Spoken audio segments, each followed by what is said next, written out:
Изготвени се нацрт програмите за работата на општината во следната година. Нацрт програмата за уредување на градежно земјиште, образование, спорт, култура, социјална заштита се само дел од вкупно 13-та кои ќе се најдат пред советниците на утрешната 26-та седница.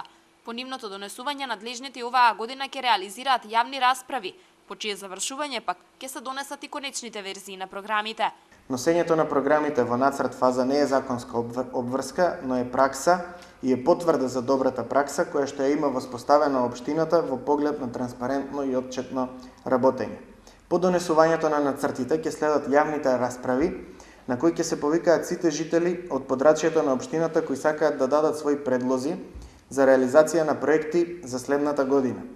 А потоа, до 15 ноември, потребно е да се донесат програмите и врз основа на нив да се подготви буџетот за следната година. Најмногу пари следната година е предвидено да се потрошат за реализација на проектите од програмата за уредување на градежно земјиште. Над 2,5 милиони евра чинат предвидените реконструкции на патишта, изградби на водоводни и канализациони мрежи, изградби на паркинг простори, одржување на паркови и други комунални услуги. Бројките од изготвените нацрт програми покажуваат дека општинскиот буџет следната година ќе изнесува повеќе од 10 милиони евра. Најголем дел од парите ќе се обезбедат од државната каса за платите на вработените во образование.